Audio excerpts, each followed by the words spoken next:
doing the live thing. Oh, the drama, Stuart. You're bringing the drama straight from the get-go. What? No drama. I think there is drama. No drama llama. Hey guys, how's it going? Hi, Stuart. Welcome back. Hi, Welcome Sam. back to Trekyards, Stuart. Is that what this is? Mm-hmm. It's been a long time. I've forgotten how to do this shit. Yeah, I took a...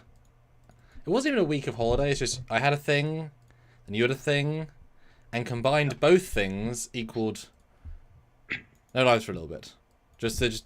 They were spaced out enough to create an incapable middle. So, yeah. Yeah. Worked out all right. And I kind of needed the break anyway. So Yeah, we talked about Picard a lot. And we hit it real hard with the content, so but we continue to hit it hard because every Saturday there's new videos. Speaking of, next Saturday we're talking about the regeneration Otoy thing, Spock again. We already covered the Enterprise D part of that. With 33,000 views, Stuart. Really? Wow. Yep. I didn't even check. Uh-huh. That's damn impressive. If they could all get that, that'd be great. Yes. Yes, no, people are really enjoying that, which is good. Good. Yes. All right, welcome back, everybody. Yeah, I thought I pitched this as a fun, sort of light-hearted discussion, debate, theorization, discussion, tete for tete. You know, especially with if we'd asked the same question in 2016, before the new Trek, totally different conversation. We've now since had 5 to 6 new Trek shows, and many Wars shows, which is entirely...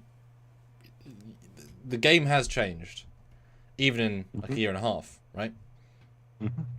Yeah, I used to say that it's kind of hard to compare the two because one's a TV show with like hundreds of hours. Yep. The other ones are just movies, but now they're kind of bleeding into each other a little bit. Although, of course, with 10 episode seasons versus 26, and you know, if a show doesn't get going to episode 4, and then it sort of fails at the end, it's like, oh, that was a season. Versus, oh, I liked 12 of the 26. 3 were amazing, 4 were bad. You know what I mean? Yeah. Like Star Wars, I'd love to see him do 26. Don't think they could keep it up though. I mean, I'd rather have less better stories, but I wish we had less better stories because they've always been the best. But then Trek as well. So it's a sliding scale. Yeah. Ozzy though, who's been a member for 39 months. Holy shit! The rank of Federation Council. Yes. Says, sir, it's another starship coming in. It's Enterprise with the flagship, the USS Okidoki. Ozzy, did you see Ozzy? Did you watch the short film? Did you watch it as Ozzy? Because you got your name in. It's there. I missed that apparently. Yeah, Shuttle Skylands. I didn't notice that. Yeah, it's even in the thumbnail. You can even read it technically if you zoom in. Yeah, and and because I angled the shuttle specifically for that angle, it's nice. You can definitely see it, which is great. And Ozzy, yes, he says yes, he did notice. Yes. Excellent. All right, I'm gonna start sharing Stuart. See you in a minute. Go for it. Yes, I'm going to tell these people that they're awesome and to join the channel if they're able to. There's a join button down there. By all means, click that. We do have our Trekyards fleet, which is still a thing. We got a few less ships now because people Trekyard kind of bailed on their memberships, but that's all right. It means a smaller, more tight-knit fleet. But if you guys want to contribute to the channel and get your name in the fleet, by all means, click that join button and take a look at the options for different ranks and see what the perks are, and enjoy. Help us out in any way you can in that regard. Also, super chatting is very important. It helps support the channel. We want to get your voice out there. We do read them all on the air, as it were, and we want to hear from you guys about these kind of topics, these discussions we have. We don't just like having them one-on-one with each other. We want to include you guys, your opinions, your thoughts as well. So by all means, jump in if you're able to with super chat. We'd really appreciate that. Also, there is the option to help us on another monthly basis called Patreon. Patreon/Trekyards. All the same ranks, perks, everything apply over there as well. If Patreon is more your jam for supporting content creators, head on over to Patreon/Trekyards and help us out over there if you're able to. Again, you'll get your name in the fleet videos at the end of all of our videos, so might be worth it if you're interested in that kind of thing. There are links down below as well to the Teespring and the TeePublic store where we have Trekyards merch, shirts, phone cases, everything available. If you guys want to check those out, we'd really appreciate that as well. Lots of ways to support and help us out, but the easiest way, just hitting that like button. We have 39 people here right now with 23 likes. I think we can get that number up. Let's try to get to 50 likes right away. If you haven't hit like yet, now's the time. Go for it. Do it. It shows YouTube that you like us. It tells us that you like us. And it's just fun to do, to see the thumb be blue. That rhymed. Anyway, yes. Today's discussion is not so much a which is better. They are both fantastic in their own right, and we love them both. We're going to talk about Star Wars and Star Trek. Things they do well, things they could do better, which format works for what. And, you know, we want to hear from you guys, as I said. So please make sure you super chat in, help us out. And, yeah, we would really appreciate that. We want to have a really good discussion. We just want to hang out and have fun. We don't want to cause any drama. There's already been drama in the chat. You know, how can you compare the two? It's not possible. Why do I hate things like this? Why do people do this? It's just a discussion.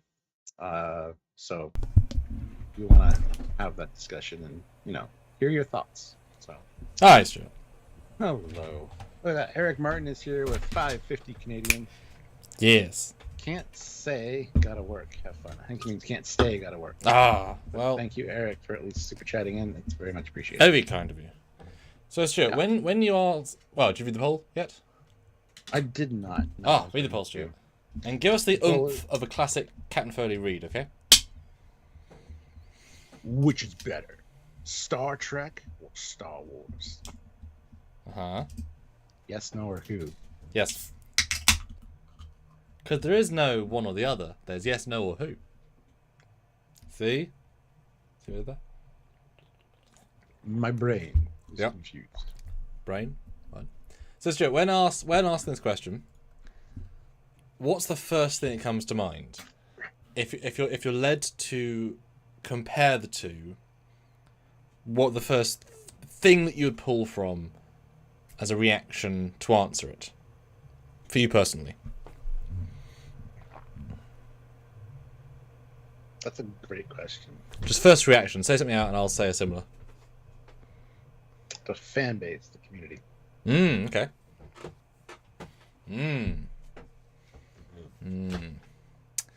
For me, I guess a sense of sort of stability. You think of Trek, and you for the most part think like TNG DS9. It's one continuous stream, evolving tech, evolving whatever. You look at Star Wars, you had 3, then you had 3, then you had 3, then you had shows in the middle. It's all very, even though it has the same art design, it's very disjointed. Mm-hmm. Everything's very disjointed. Whereas Trek, it's kind of like, especially if you had, I mean, was it in Branagh Braga, the guy from TNG? He was a showrunner for a long time. Rick Berman? Rick Berman, yeah. Like, there's a vibe that continues, but not even 3 prequels feel the same because he evolved and he changed his ideas. There's no consistency overall in that sort of way. So just the sense of like, oh, I can watch the Next Day Family, but you will not have the same vibe in any of the trilogies or even any of the films. I mean, New Hope, Empire, Return, 3 radically different tones of film. They're not really comparable. That's what I'd say. Interesting. Which is not the answer I was going to say? give either. I thought that. Yeah, honestly, for me, like I said, the fan base, the communities, pretty important. I mean, I would have said years ago that Star Wars had more of a more tight-knit, cohesive fan base. Not so much anymore. It's just YouTube and all of the various channels out there, unfortunately, talking about all of the new stuff. And, you know, some people like it, some people hate it. Both Star Trek and Star Wars are a little fractured in that regard. But if you look at the history of Star Trek, like I just finally watched Center Seat, all the episodes. And it has had problems since the beginning with fans complaining about stuff and, you know, don't kill Spock and all this stuff. So it's just more amplified now with the internet. So it's just things that people are passionate about, and it shows the fact that they want to talk about it and will, in fact, be negative, is almost a good thing, because it shows that they're very passionate about it. They want to own it. They want it to be, it's an important part of their life. They want it to be something that they enjoy. So it's not like some shows where it's just like, yeah, whatever, do whatever you want, it's fine. That was pretty good. I don't know. There's a zeitgeist and a gestalt around Star Trek and Star Wars that just is quite unique and interesting in the world of pop culture. Well, the only third one would be Doctor Who. There's no other franchise that's lasted as long. Yeah. I mean, BSG rebooted after 30 years. It came and it went. It was great. Came and it went. Any other sci-fi shows that even come close to being decade spanning, legacy spanning? And because all three of these shows, I think everybody expects it to be another Star Wars something, another Star Trek something, another Doctor Who something. You're not necessarily thinking there'll be another Battlestar Galactica or Firefly or Farscape. It'd be nice, but you're not thinking, oh, when's the next one, right? And we all knew Trek wasn't dead when it stopped. It'd just been paused for a bit. It's been going so long. It's such an archetype of society, of storytelling, that of course there'll be another one. And you got to think of all the hurdles that Star Trek's had to overcome. I mean, the original pilot failed. They did another chance, another pilot, which, then they got the series, and the series got canceled, and then they got the animated show years later, and then that only lasted 2 seasons, and then they were going to do another series, and that kind of fell apart. Well, it didn't fall apart, just made way for the movies, which sometimes get knocked down a bit, some of them, and they always Trek has had a really rough road, but it was persistent, and that's the good thing about it. Whereas Star Wars came out of the gate with its creators, vibe just dripping everywhere, because he went against the studios and he did what he wanted to do, and it was successful from the get-go. And in recent years has kind of stumbled a little bit. It's a totally different dynamic, the two of them. But yeah, I mean, I don't think Star Wars would exist without Star Trek necessarily either. Oh yeah, I mean, there's that famous picture of the George and Gene meeting. It's lovely. And if there was more social media, you'd think they would chat more. I would love to have heard I'm sure they phoned each other, right? I'd love to have heard those conversations, because you can't not admire what each did. Gene did a lot of great stories. VFX were okay, good but okay, and then George told a very simple story, but it was told in such an amazing way that broke all the ground. So that they're not aiming for the same thing, right? Something like the TMP actually did have some incredible space effects. Really, really good, right? I mean, Vita looks great today. I mean, it's been changed a bit, but some of the stuff's really creative and really interesting. But then the story's not so good, etc. That's interesting. Well, Curtis S. throws in $2 and says different experience, different merits, grades. Yeah. And I just want to clarify that we absolutely love both of them. But, we didn't create our channel around Star Wars. We just chose Star Trek. Because I think we're more deeply rooted in that one. So, but we're not going to pick sides, because there's not. It's hard to compare the two. It really is. But there's definitely something whereby Star Wars, you might like what a Jedi is, but Star Trek, you can live in that society. If you live by Starfleet values, you can lead a good, happy, peaceful life with people. The Empire are bad. The rebels are people who fight the Empire. What defines them? Not much, right? They're just people who fight a bad thing. So in terms of what's there to look at in both universes, well, Trek has this really grounded, wonderful morality and positivity and moving forward, and that doesn't. It's there in Star Wars, but as an everyday, well, this is just life. That's another thing to look for. We can aspire to be Star Trek. Sure as hell don't aspire to be Star Wars. But how many of us dreamed of a Jedi when we were young for the power fantasy? Because that's just much cooler, right? Well, my dream of being a captain, but that took a lot more work than being a Jedi. Because Luke was a Jedi without any work. Yeah. Right? Some training or whatever to learn it. But I mean, that's why those games are so popular. Things like Fallen Order, Jedi Survivor now, and Force Unleashed. I mean, being able to wield those Force powers, which we grew up with, is pretty fantastic. So, yeah, it's more of a fantasy vibe. Science fantasy versus science fiction, maybe. It's the difference. The biggest difference. But that I think just more comes down to the explanation of things. But that said, though, I mean, I've got the blueprint manuals. There isn't a blueprint manual for Type 6. I would love one of that detail. I mean, my God, where every pipe, every whatever. I mean, masterful, right? It's made, but not necessarily works. But Trek, they kind of make it make sense in its own way. I mean, you say that, but Star Wars does have the cutaways and stuff. Which that's what I'm referring to, but it doesn't explain how a hyperdrive works or blaster works so much.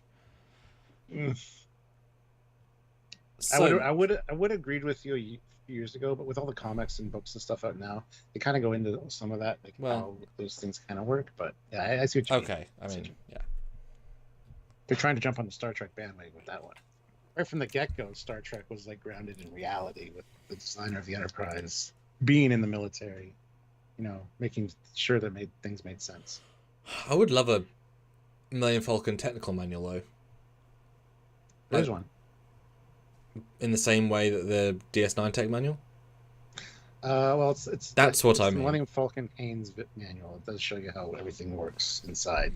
It's like the Klingon Bird of Prey one. I have one. I actually have one signed by the author. He was at Wonderfest. Oh wow! Well, let me look at that then. While you're doing that, Loki Flack though throws in $50 Canadian. That's amazing. Thank you so much. That's jumpstart us right into going well. Thank you so much. Sadly can't stay. I think Star Wars has some more hit or miss since there are a lot less people, a lot less content. People remember the bad.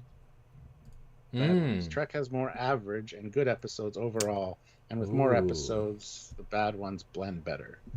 Interesting perspective, but I mean, a lot of people mention Star Trek too.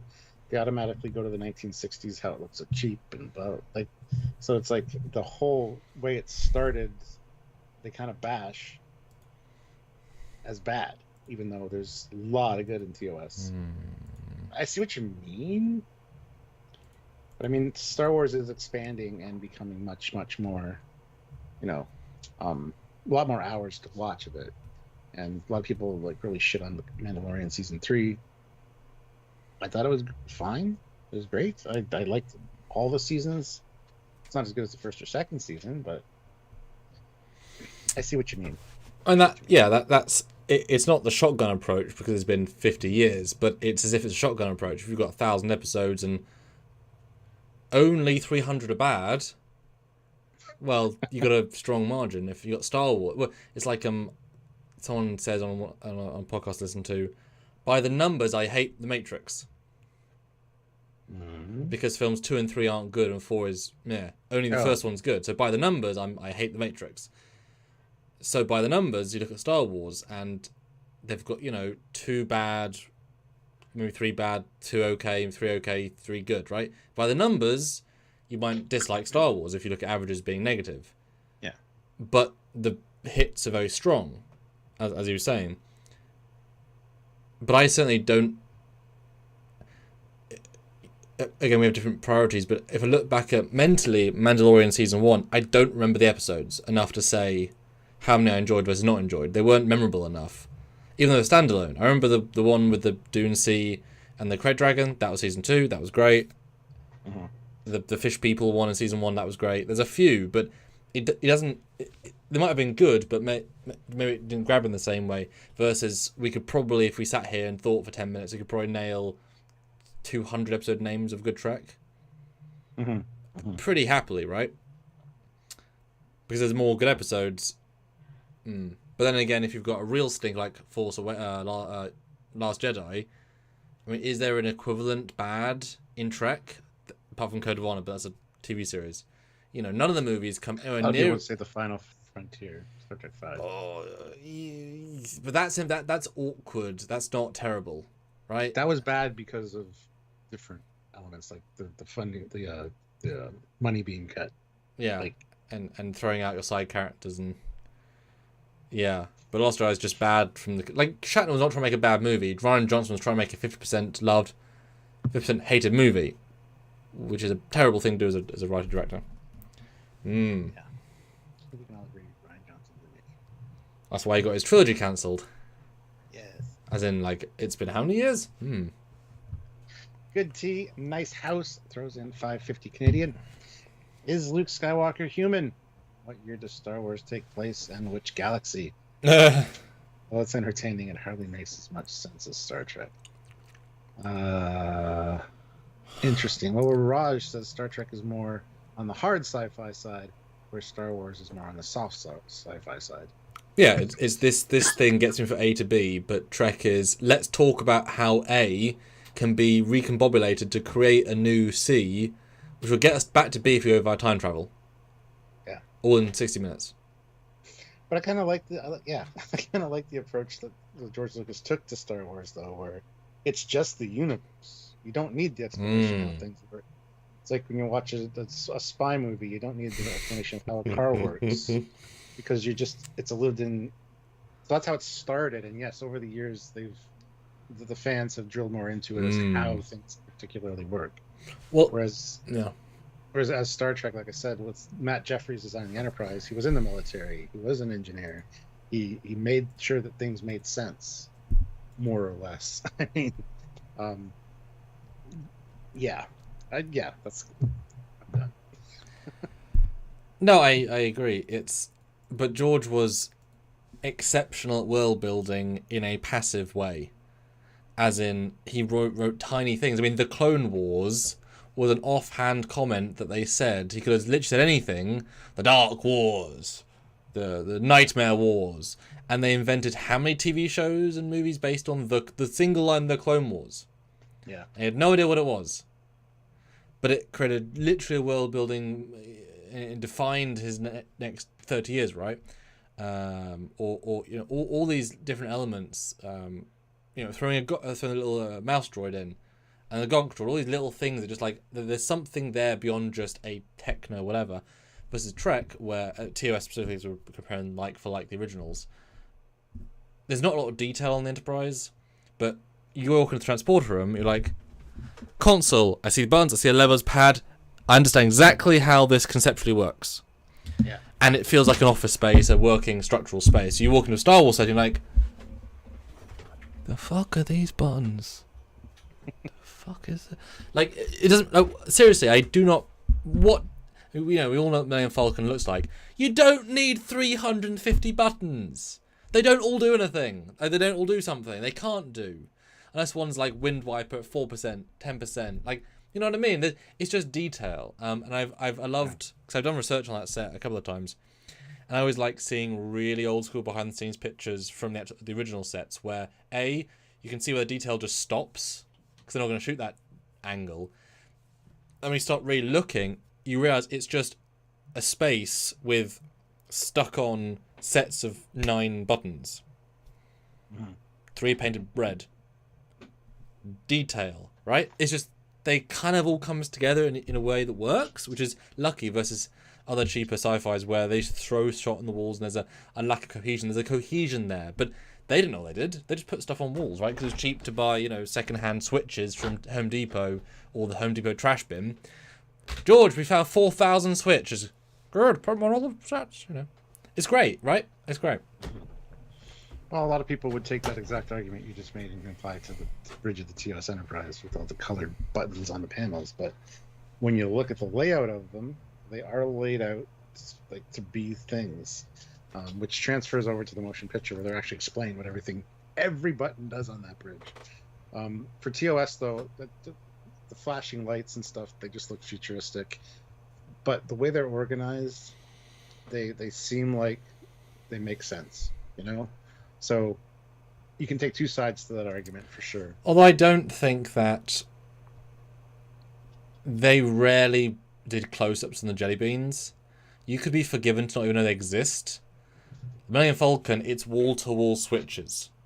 Yeah. Right? There's a difference of work surface and in your face. Now, if TOS had jelly beans up the walls, they had to like reach press them, then I'd agree with you. But it's so constructed that it's similar, but a league apart in terms of logic. I totally agree with you. I'm just saying, a lot of people would apply that same logic, just reverse it, throw it to the. But also, that was trying to be actual sci-fi. Like, they were implied to be sci-fi buttons because they were lit up and they were different cut. Like, they're not just a toggle. Yeah. What does toggle 76 do? Etc. So that's the original stuff. Gosh, now did I ask you the question? Did I ask you a question, or did we just start talking? Because I should I roll back a bit? I don't remember how we got on this. Yeah. Spiel. Which is great. Dead Hollow. In fairness, the 747 is basically all switches. Yeah, it's a spaceship from the future. In the past. It doesn't, with robots, doesn't need 5,000 switches. I see what he's saying, though. I mean, you go into the Jumbo Jet's cockpit, and you'd be like blown away with the amount of switches and stuff there is. But they all actually do something. I mean, there'd be less now, though, with more. I think so, but not really. But there's not like more. The overhead, they're all certain things, right? But it seems overwhelming at first glance. Once you break it down into the individual panels, it's like, oh, that's okay. That makes perfect sense.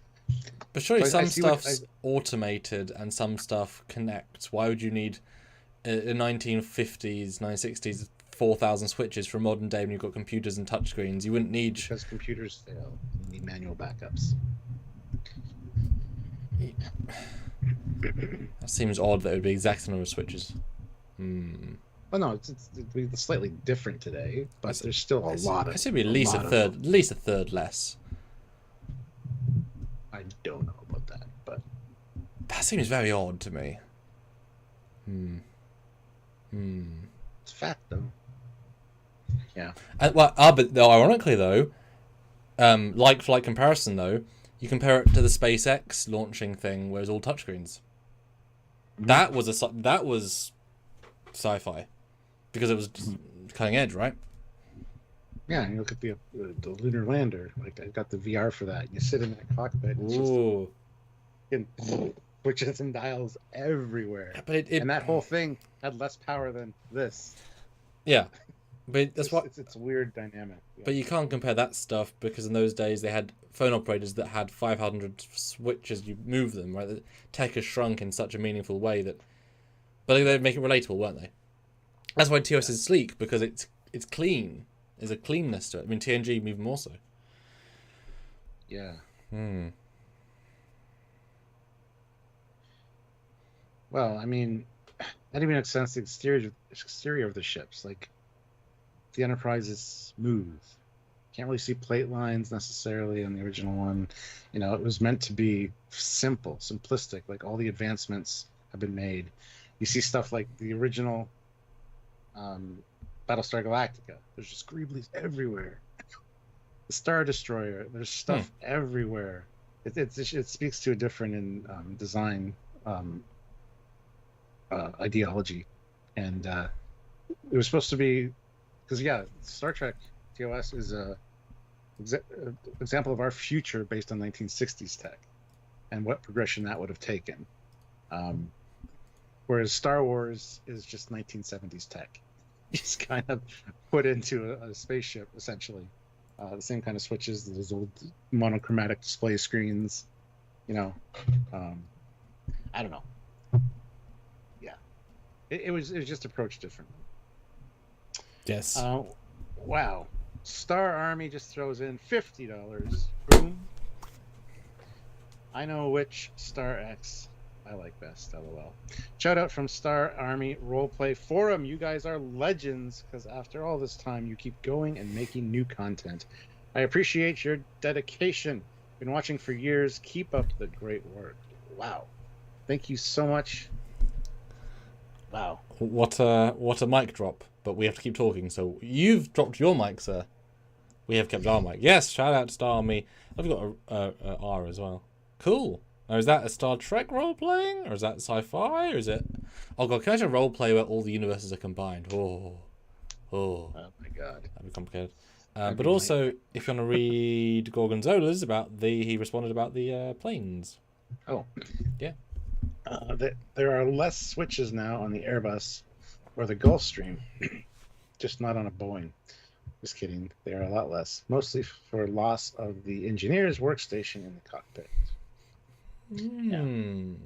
They also got panels though with like fuses and all that too, which once you open those up, just so.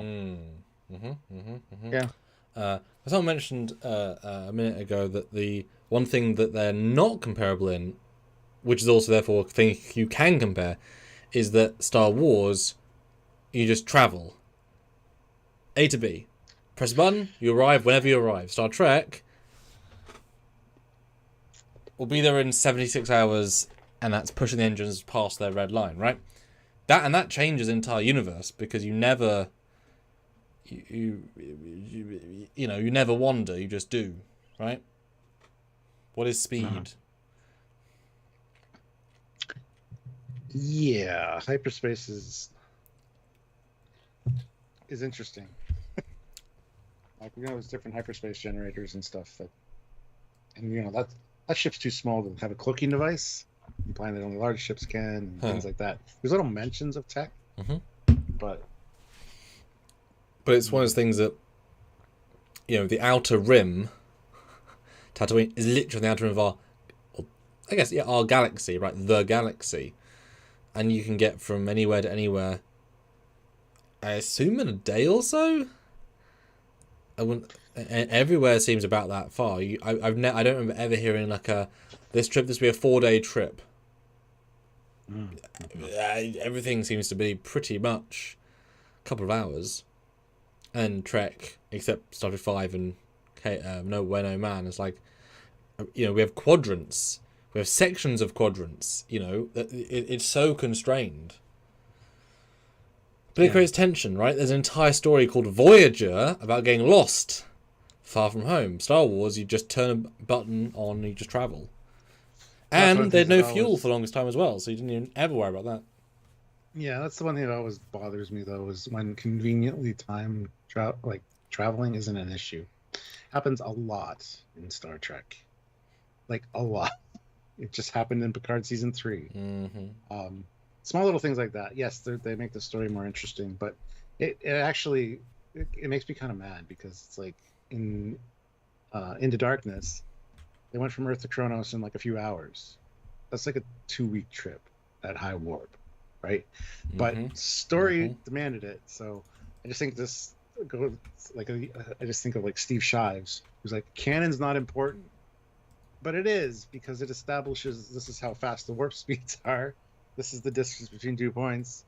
This is how long it should take. And a lot of drama can happen in that amount of time.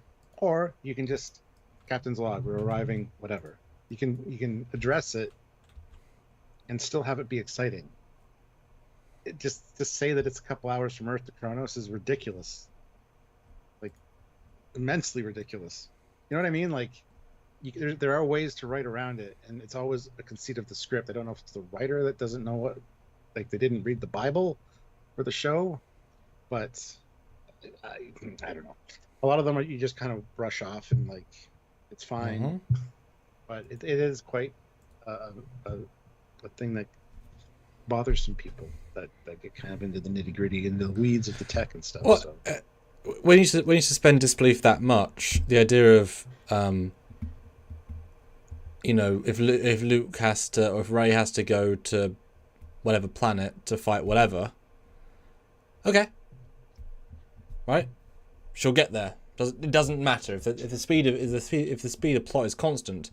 Then it doesn't matter if you see a giant space battle on that planet and it's amazing. You're like, no, she'll arrive. It's fine. Like, there's no tension, right? Which is one thing why, until recently, the idea of you can't track while at hyperspace was actually a fun feature. Because then you could make tension. All you have to do was just jump away and they couldn't track you. Right? That was actually a thing. That was a consistent thing. Versus Trek, where, like, we need to get somewhere sometime, we need to have a fuel to get there. Like, I love the limitations, because all you can do... There is an episode... there is an episode of Trek where Voyager's running out of fuel... and it causes giant problems. That's the entire story, and you get to see the horribleness of the limitations. Like, that's great. Or like a whole season where we're trying to get a Borg space. You know. Yeah. And if you if you didn't care about canon for travel, then Voyager doesn't matter. Why doesn't Voyager get home instantly? 70,000 years. Who cares? Just go faster. If canon doesn't matter, just go faster. Doesn't matter. And BJ, I agree. You need constraints to make your story better. Your magic system or future tech. Yeah. Because we all know that Star Wars tech, there's no iteration. A blaster from the Old Republic is the exact same strength as a blaster from the sequels. They do the exact same 1,000 years of difference too. Yeah, they do nothing different. Lightsabers do the exact same thing. Now there is a pre lightsaber that's on a pack, but tech has not moved in any way. They've had droids of different designs. There's nothing new. So that's why you can do literally any story, which is also a benefit in some respects. You can do any story in any era of Star Wars and it would be the same thing. Yeah. Empire with Sith, give or take. Fighting Jedi, give or take. With blasters and lightsabers. That exists as a narrative in like 4,000 years history. You need do no changes. Every bit of tech, ship, all the same. All the same. Yeah. Which is incredible, because Trek, you would never buy that. Right? Yeah. Like, we ask, well, the Klingons are friends for 100 years. That takes out all the story possibilities of those 100 years. But that's good. It means other story possibilities, right? It's an evolving universe. Yeah. Cameron Murray, game developer, says, to me, Star Wars feels like the same stories told in different ways.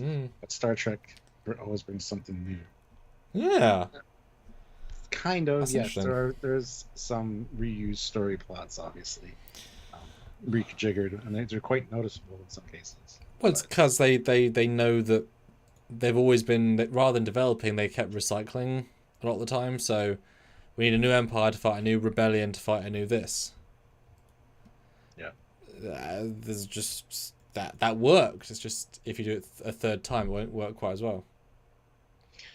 Neil Hammersmith throws in $2. I like Tim Russ' sum up of Star Wars. Have you seen that yet? Tim Russ summarizes Star Wars. Yeah, it's great. It's hilarious. He needs to do like other ones as well. Yeah. Mark Lawrence, member for 39 months at the rank of Federation Council. Oh, Ozzy and him have been Federation Council or Federation presidents for the same amount of time. It's when we first initiated it, I think. Mm-hmm. You guys are awesome. Anyway, Mark says, came in late. Are we discussing the Star Trek Wars or the Star Wars Trek? Your pick, whatever you choose. Probably the Star Trek Wars. Probably. Star Trek feels like it's saying something where Star Wars looks at how droids are treated. Where Star Wars, look at how droids are treated. They kind of addressed that in one episode of The Mandalorian Season 3. Droids are designed and built for a purpose. They want to serve their masters. They're not made to, necessarily. Well, they're literally made to. Yeah, constructed to. That's their core programming. So they want to please the humans. That's their job. So I see what you're saying. They are made to serve. Yes. But they don't care if they're serving.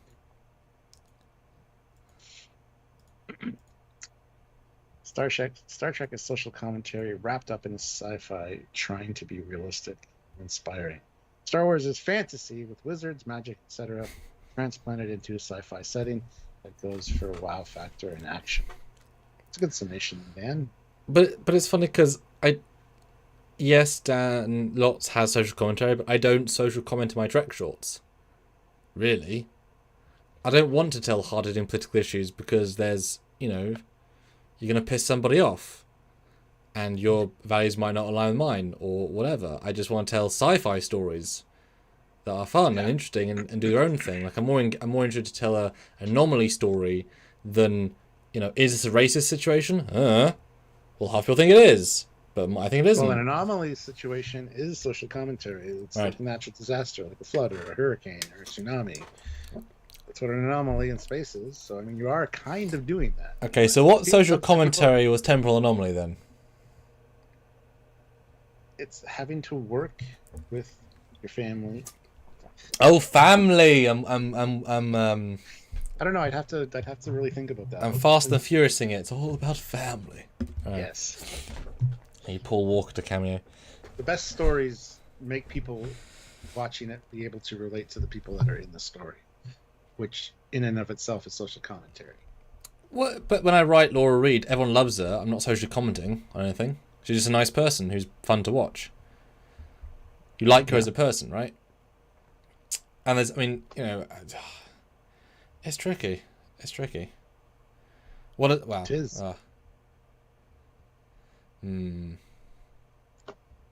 But I love sci-fi, right? I'm just such a big, you know, we are not into politics. Yeah. Just really at all. So I love science fiction. I love the ideas. You know, that's why people saying either Star Wars or Star Trek is out of ideas. I mean, I've told come on dozens of stories in the Trek universe. They're all different, right? With many more. Yeah.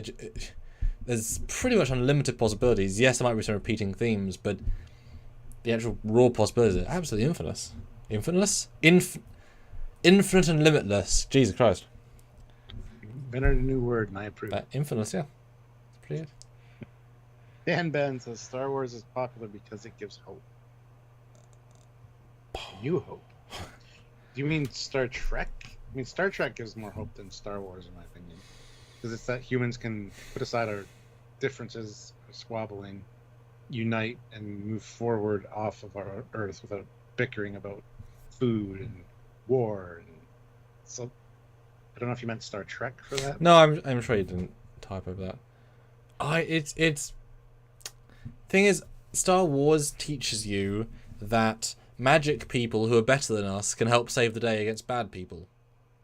The hope is that wait for the amazing people to come save you. Seriously, that, you know, it wasn't in any of the films an average person. No, it was always a super special person. Always. But then you learn about the Jedi and there's stupid rules. You can't have attachments. It's such a silly organization. Well, I mean, you say that, but it kept the galaxy safe. Anakin killed everybody because he did have attachments. So if he stuck to the rules, he wouldn't have massacred everyone. But so the rules are there for a reason, Stu. He broke them, and he killed everybody for it. I find the Jedi, though, they got complacent and they kind of got their head up their own ass after a while. Yeah. But that's different. It became a little too, But that's stagnation because they were in power for the entire time. Yeah. But also they were getting forced to be political. They're not meant to be. They're meant to be an order of wise people that help the galaxy, not used by the government to do things. Hold it the governmental. Yeah, I get you. As soon as you turn monks into assassins and warriors, you know. But that was the clever, you know, decades long plan of Palpatine. It was to break what they were, etc. But yeah, Trek is more about hope because if you look at Voyager, every single person, including Kes and Neelix, saved the day with either smarts or inspiration or something about them did it, and none of them are overly special. And in fact, people like Janeway, she's not special. She's earned leadership based on natural ability. It's been honed over decades, right?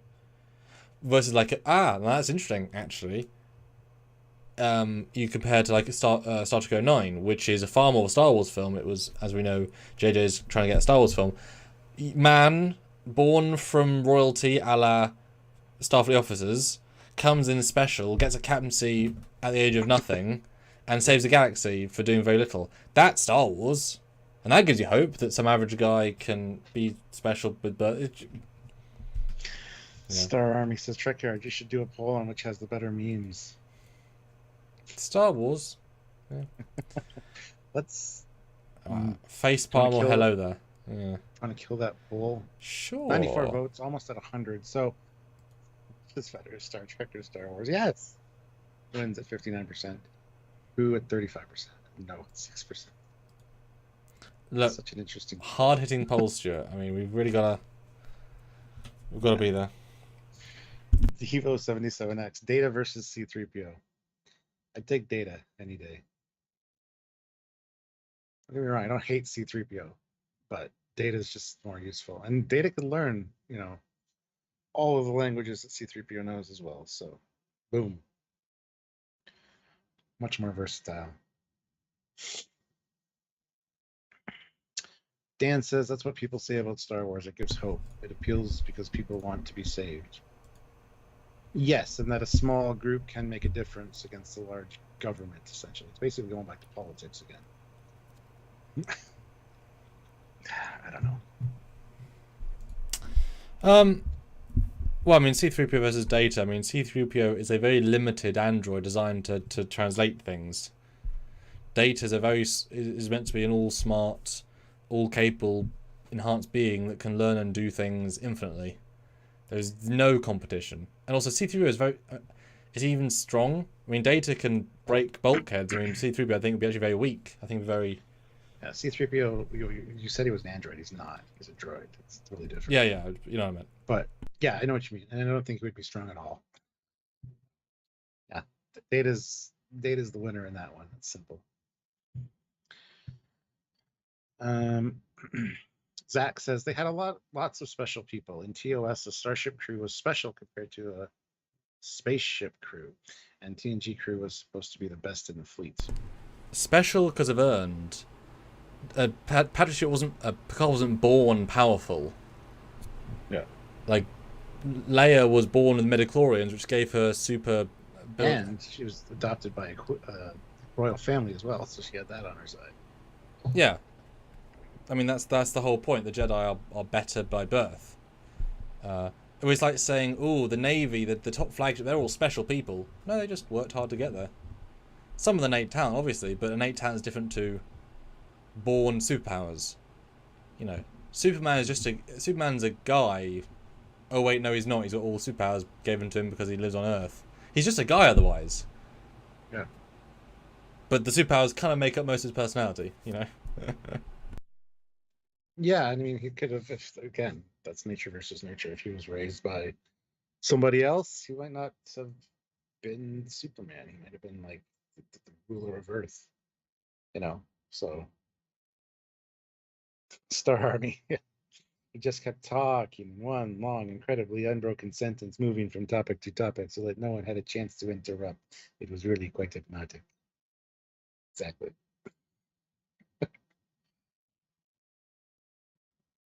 It's the size of that thing. Yeah, now we're getting the memes all put in here. Dead Jim.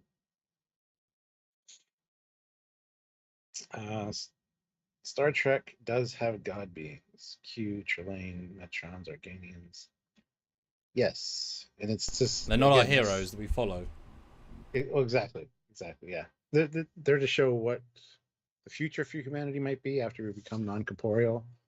But it takes a long time to get there, and a lot of those guys are not necessarily, well, I don't say not necessarily benevolent, but I mean the Metrons and the Organians kind of were. Absolute power and all that. For what it's worth, the word hyperdrive was uttered in the first Star Trek pilot, The Cage. The word becomes more associated with Star Wars than with Trek. Yeah, but they also use time warp. Broken the time barrier, which applies to the real life law of what the hell's it called? Can't travel the speed of light without having adverse effects on your. Well, you don't age, but everything around you does. That's what the time barrier line was for. But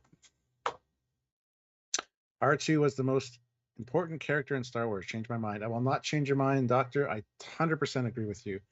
The Star Wars is about R2D2. That's why I hate the sequels, because they kind of sidelined R2. But yes, I agree. R2 is the most important character in Star Wars.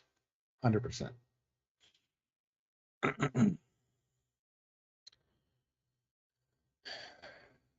Dan Ban says, my favorite thing in Star Wars, Yoda, then R2. My favorite thing in Star Wars personally is R2D2, but you guys all knew that.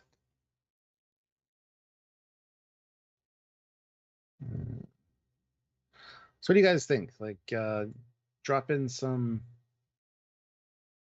points you want us to discuss and talk about.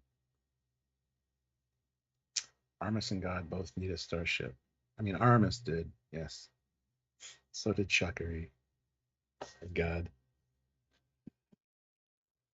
R2D2 is in the JJ films. I'm aware of that, Dan. Thank you so much. But he is totally sidelined and not at all as important as he should be. But hey, that's all right. Star Army says, I think Star Wars suffers from being primarily designed to sell toys and be kid friendly, whereas Trek has never really had to deal with that. Okay, that's okay. This whole thing that Star Wars is made for kids is bullshit. George Lucas was making it. He wasn't making a kids movie. He was making an epic sci-fi. He's later said that it was made for kids, but that's just to smack down the people that complain about it. Like, it's not made for you guys; it's made for kids. But Star Wars is, in my opinion, has never been made for kids. I think that's just stupid. Just the fact that the toy sales were so good, that's kind of the perception a lot of people have. But it just grabbed kids' imaginations in a special way. It's not made for kids. I totally disagree that Star Wars was ever made for kids. Good tea. Nice house throws in 550 Canadian. Somewhere in a parallel galaxy, far, far away, Darth Foley and Grand Moff Hawkins are discussing this very topic on their Trekyards YouTube channel. I like that. Better than Wars Yards. It does have a younger target audience. Question mark? That's what I always thought. I disagree. Look at the lineups for the original Star Wars. The one, people that went back to watch it time and time and time again. Yeah, they were teenagers. It's not kids. Young adult, maybe. I don't want to call it young adult fiction, though, because that's even worse, in my opinion, than made for kids. But I don't know. I think because it builds on all the mythologies. It builds on a lot of the classic, Japanese stories, old mythological stories. It's stories that have been told throughout from the beginning of time, just with the setting changed. So I disagree that it's for kids. It's for everybody. It always has been. So to say that it was made for kids is bullshit. Matthew says, Return of the Jedi was totally made for kids. Yes and no. The Ewoks and stuff were thrown in as something for the kids, but it's because they knew that by that point, kids had seen the other movies, were buying the toys, eating that stuff up. So yeah, you're just hitting one of your target demographics there. Like if Star Wars was truly made for kids, Ewok would have been in the first goddamn movie, in my opinion. Hello. But dealing with some things. Things. What is made for kids, right? Prodigy is supposed to be made for kids. Again, I disagree, but are the original Disney films made for kids if there's sex jokes in them? Because there are, right? Yeah. But then, or is the Teletubby made for kids? Yes. Is there any depth to it? No. That's what's made for kids. The first Star Wars has a guy getting chopped in half and dying, which isn't very kid-friendly. Although, what is a child is different. Children had thicker skins back then. Children are more offended now by everything. It's just a different world. So, of course, what is for kids then would be much harder hitting than now because we're more censored. So, parents now would be more like, oh, this isn't for kids. Well, it was in the 80s because kids would deal with it, right? Yeah. I said to my mum the other day, kids nowadays play on their Xbox. Kids in the olden days went outside and threw rocks at each other. Yeah. And that was play, right? You just throw rocks at each other in the forest. That's play. Trekyards killing it. You see dismemberment on Star Wars, not for kids. Sister on brother action, not for kids. Burnt family, not for kids. Oh, Dan, yeah, gold bikini. Man chokes out military officers. No, Dan, the gold bikini. I mean, she's incredibly sexual in that. Yeah, it isn't just a bikini. It's one of those erotic sex symbols of all time. In a kids' movie. You wouldn't do that in a kids' movie. But what George did is he put a bit of everything in it, right? That's the why joy. It's so popular. It appealed to everybody. Yeah. I do think reasons. Episode 6 would be a much better movie if there were Wookiees as intended. It'd be a much, much stronger movie. So I think kids would still love Wookiees because they love Chewie. It's a giant teddy bear versus a tiny teddy bear. I think it'd just be a lot better movie.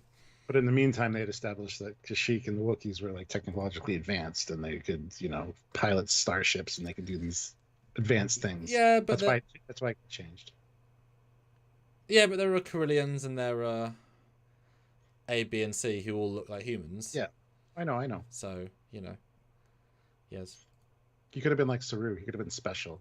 Chewie could have been special as a pilot. Yeah.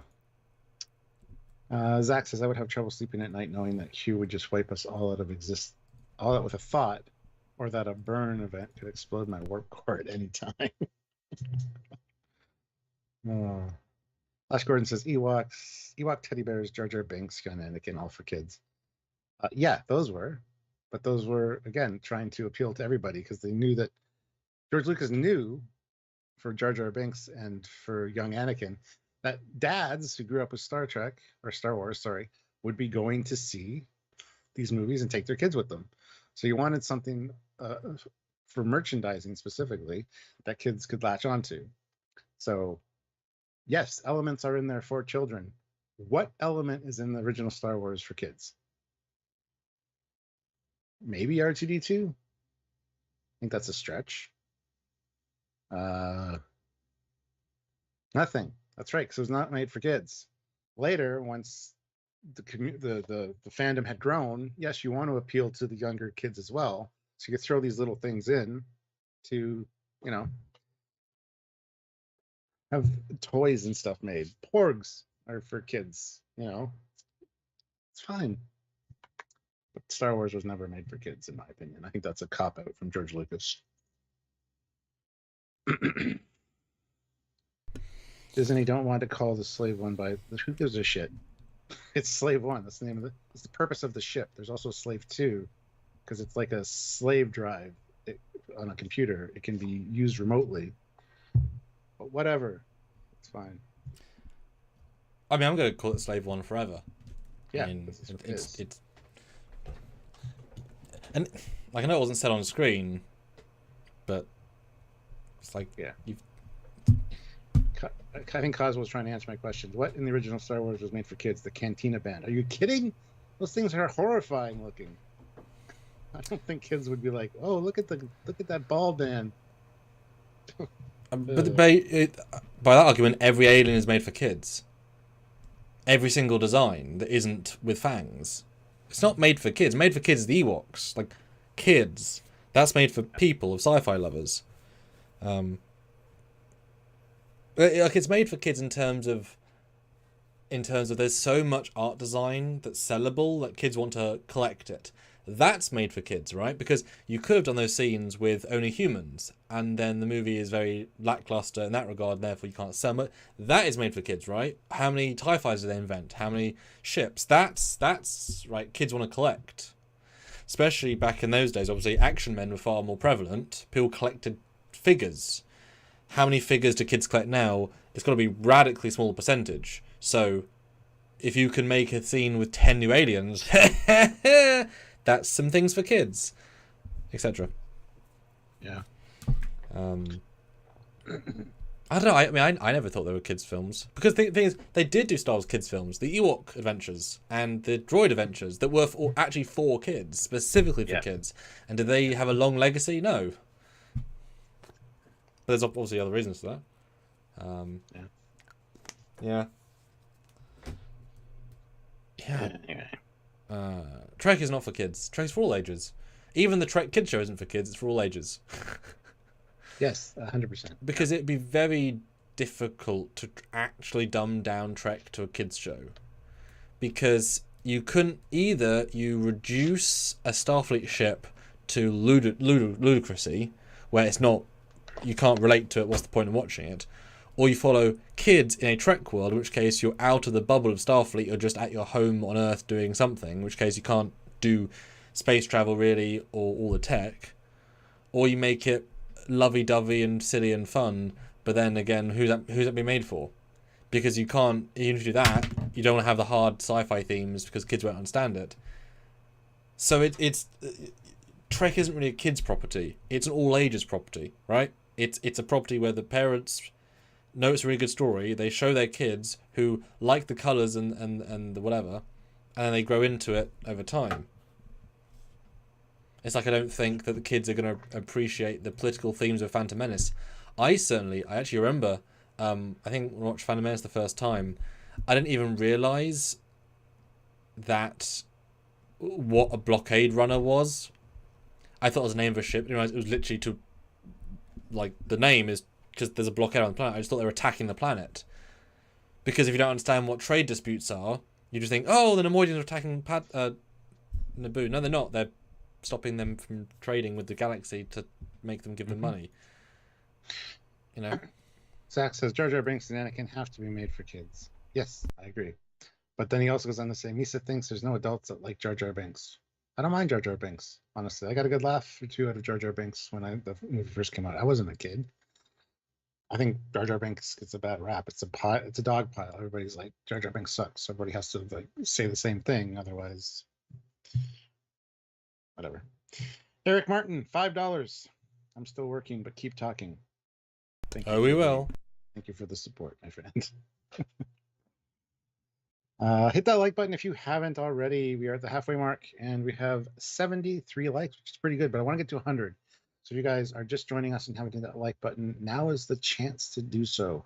Also, keep your super chats coming. They really help us out and really mean a lot to us. So if you can, please do. We do read them all. And we want to talk about what you guys want to talk about. So, ooh, Dan Ben says, who, in your opinion, has better video games?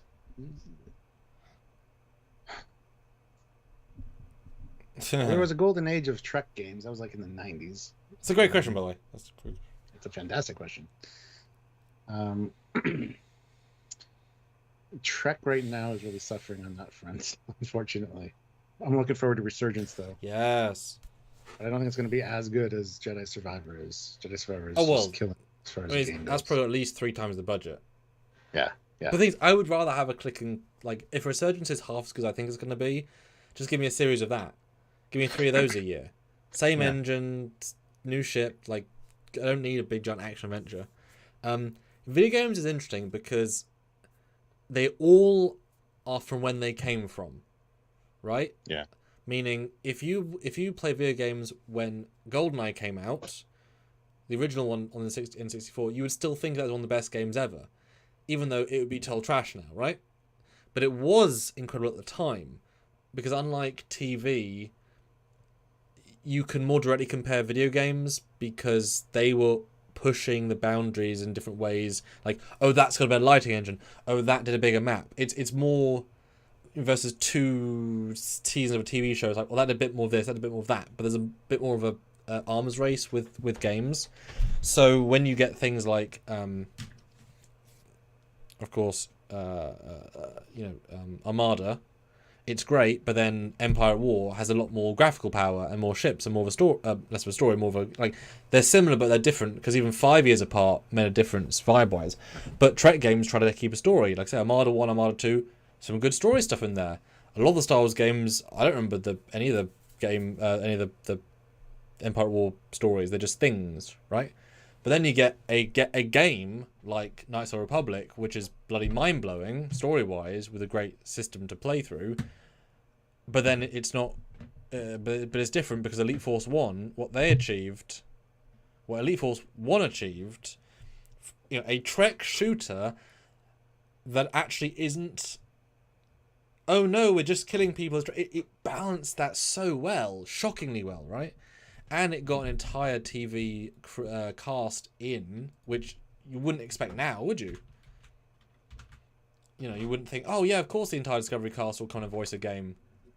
Jesus Christ, how expensive that would be, etc. But they got the entire Voyager cast, and it was affordable, right? And told a story in the Voyager.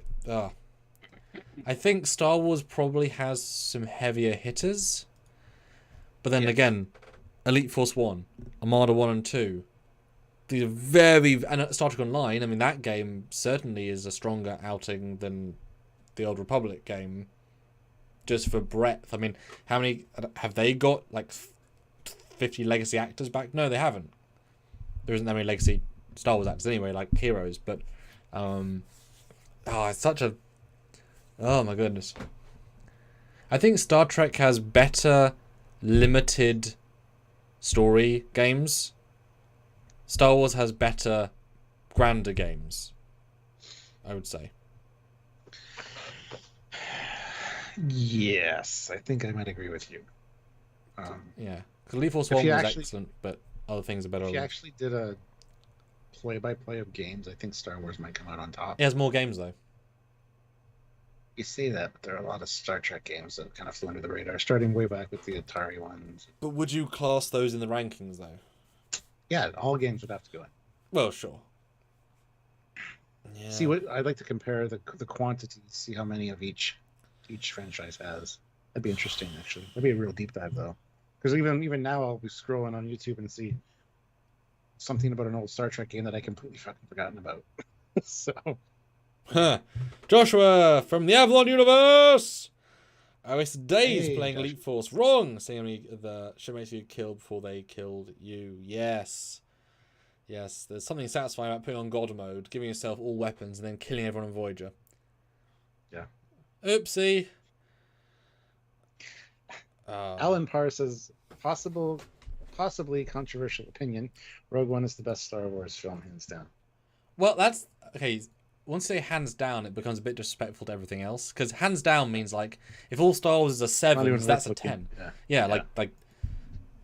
It's like saying, First Contact is the best TNG movie hands down. It's like, well, it is, but there is still... Like, that's more of a hands down win. But it's like saying Star Trek 2 is the best TOS movie hands down. Well, there's 6. And 4's good, and 3's good. Sorry, Chip. Rogue One is clearly a kid's movie because, everyone dies. Yeah, Rogue One's good because it fills a particular niche and scratch a particular itch for Star Wars fans. So, yeah, I wouldn't say it's the best by any means, but it's definitely up there with them. And it's a good supplement for A New Hope. The problem is it also is entirely based on A New Hope. As in, it doesn't need to introduce the Empire, the Rebels, Mon Mothma, the droids, the universe. It just goes. New Hope, everything. So Cosmo, I agree with that. More like the best of the Disney Star Wars movies. Oh, yes. But it's just a real movie in the Star Wars universe. But if you had to then set it up as well, it couldn't do it. It's too whatever. Plus, it's just a boring first hour relative to, like, first 4 minutes, whatever. It's my big complaint with it. Yeah. But it's a really good director, and he obviously just had a good vibe, and there's a lot of practical stuff. But it's like, Mandalorian's the best Star Wars TV show. Well, yeah, probably, because it's the most grounded. At least the first season was most grounded, right? It was just simple and effective, like the first Star Wars. Although the space battle at the end of Rogue One is very nice. Very nice. Well, the good thing about Star Wars games in particular is you had LucasArts. Yeah. That was developing the games. Yeah. You don't have anything like that for Star Trek. It's always piecemealed out to, like, Interplay or whatever. And once those companies go belly up, which all of them pretty much have, you get problems. You have to shuffle to another one. So I don't think LucasArts is still around, though. I'm not sure. No, not in that way, no. But yeah, they had their own division for doing that specifically. Well, Lucas just started everything. He just let's just do everything in house. It's like, well, okay. That's how it should be done, I think. Like Star Trek needs more merchandise, especially lately. Yeah. Dan says that Enterprise never really got a game. No, it didn't, and it's a shame. They're like shoehorned into games like Star Trek Legacy and stuff, but. Yeah, I mean, in-house is tricky, though, because in-house limits the scale you can do a project.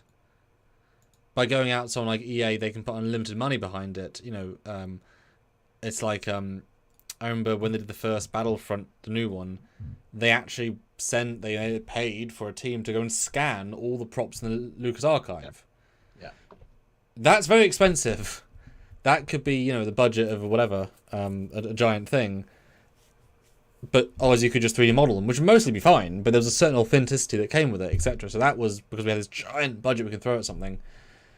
And Samantha Adams makes a good point as well. Star Wars is more action-oriented of the two, and in my opinion, lends itself better to games.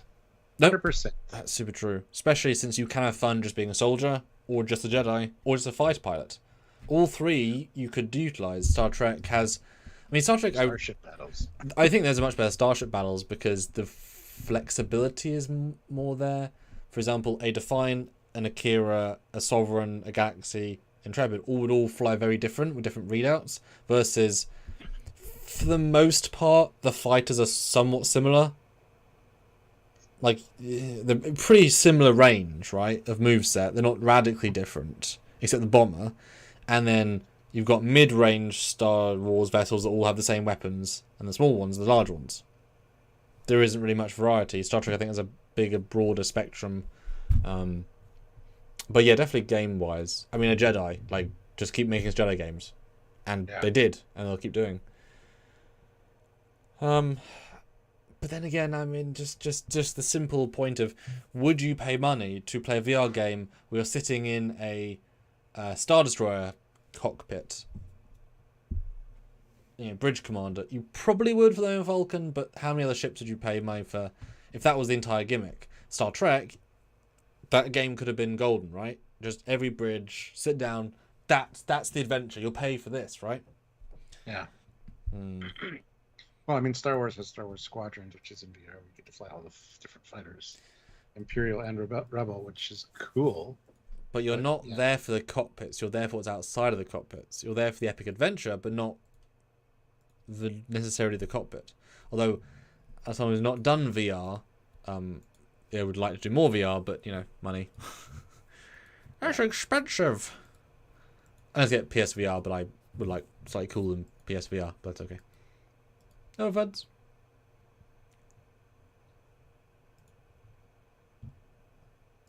Yes.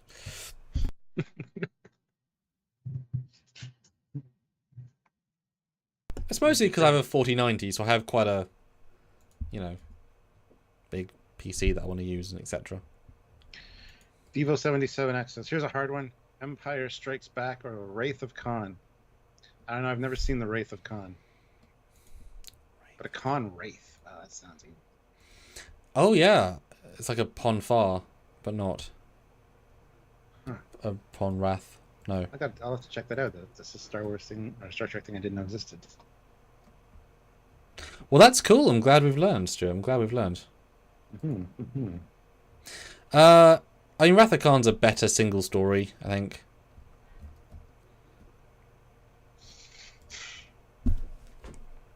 Yeah. Yeah. Empire's more epic, I feel, but that's a tough call. There's just different merits for each one, right? But Wrath's pretty epic for a Star Trek film, though. Like, it feels epic. It's an epic Hornblower adventure, right? It's the epicness of the villain versus the epicness of Kirk's struggle. That feels epic. It's about a guy that's getting old, which he's not, because he's in his 50s. Yeah. And two ships. It's a very personal story. It's not really epic. But the ships feel epic though. They're big and they're just. I mean, compared to the TOS, I mean, it's just It's also training vets on board. Like it's just. Yeah, but they don't play in the story. They aren't fighting. It's because Empire is a series of memorable scenes.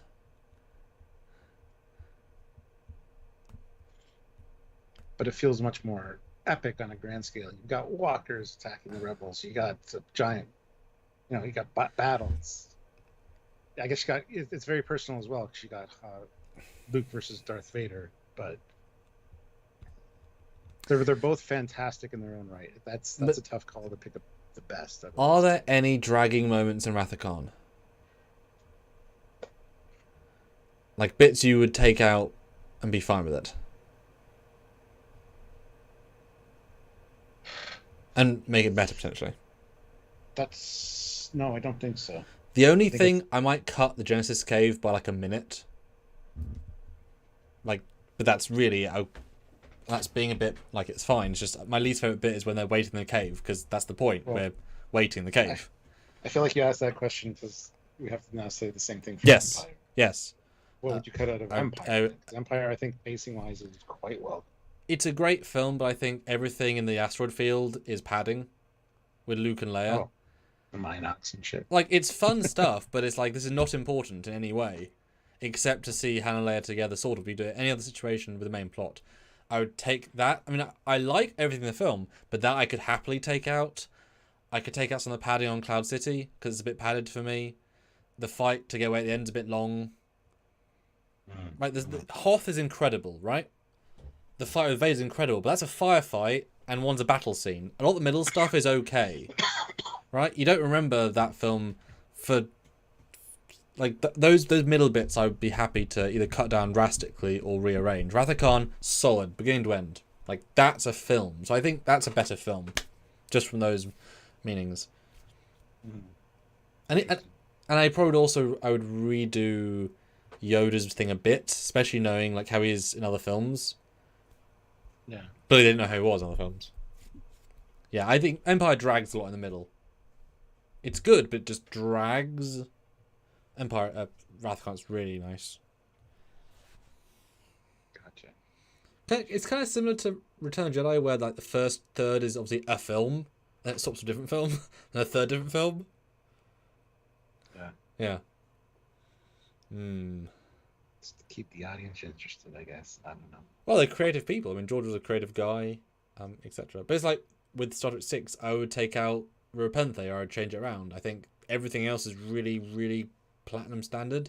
Repenthe is a solid C minus. It's fine. It's yeah. Fine. Yeah, I agree with you on that one for sure. I mean, just cut down to a third as long, or make it, or have Chang meet them there. You know, you could do some cool stuff with that. They just don't. Oh god, can you imagine if the Bird of Prey launched from Repenthe?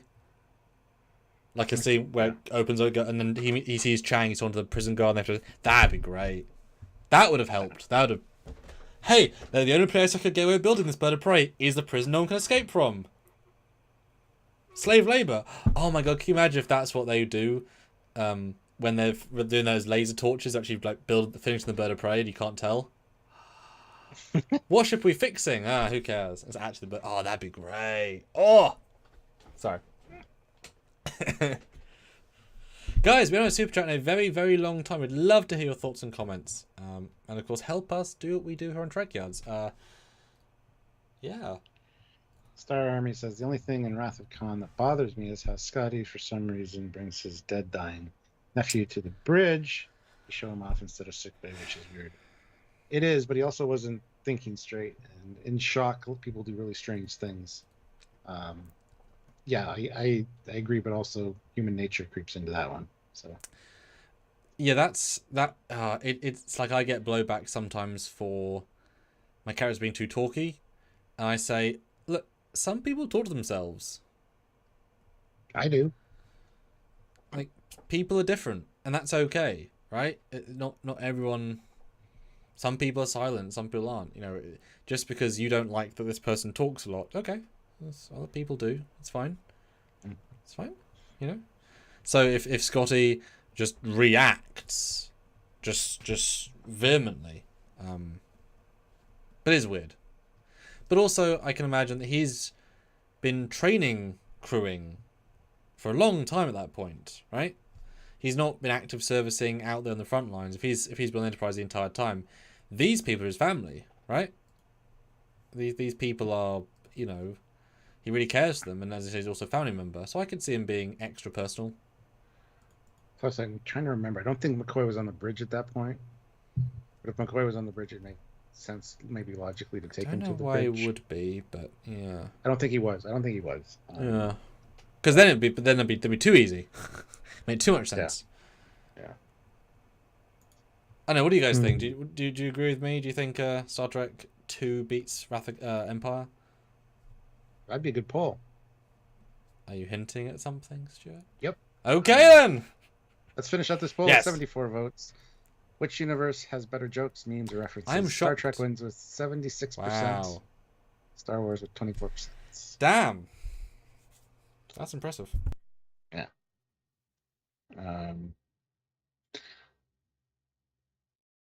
Let's see. True. In Deep Space Nine, they made more battles that looked like they were from Star Wars. But it's supposed to be grand epic battles. Like, you're not supposed to get to the nitty-gritty personal stuff of what's going on the ships. This was like to show the scale of the Federation Dominion fleets, which takes away from. There are arguments made for both of those as well. More personal battles versus epic ones.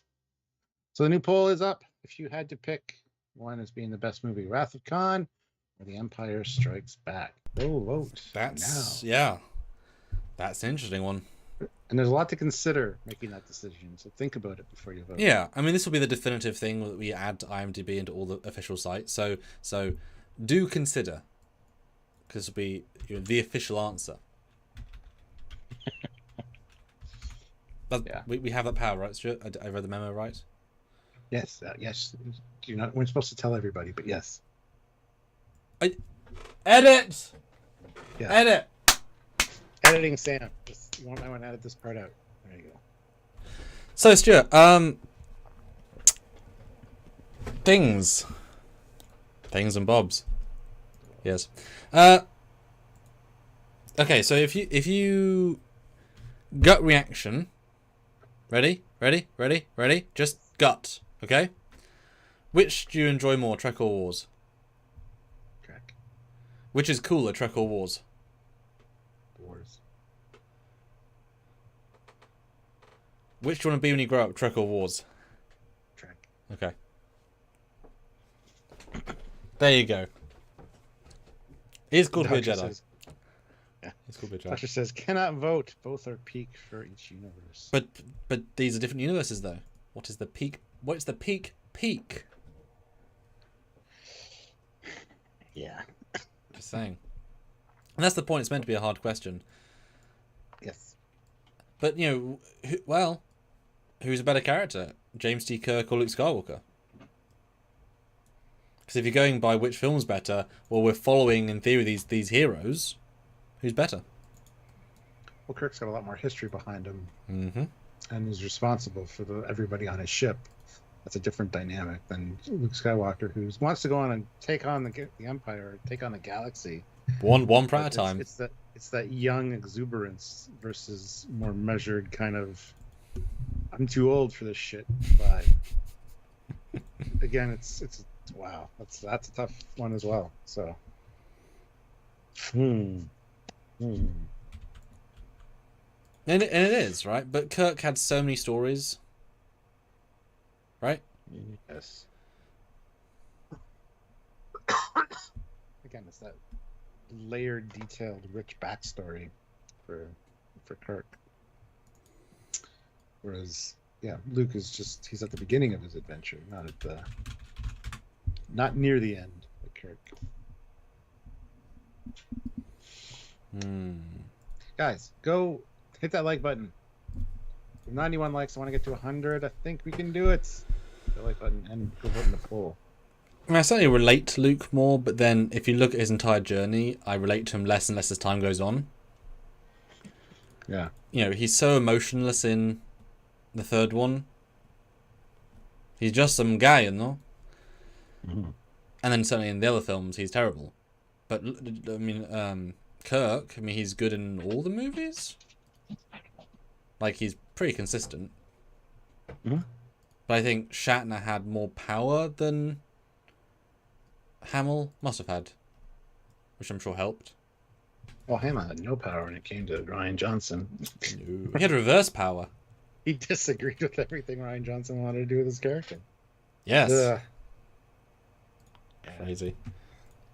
Alan Parr says, prior to Strange New Worlds and Picard Season 3, I would have said Star Wars was winning in modern live-action TV.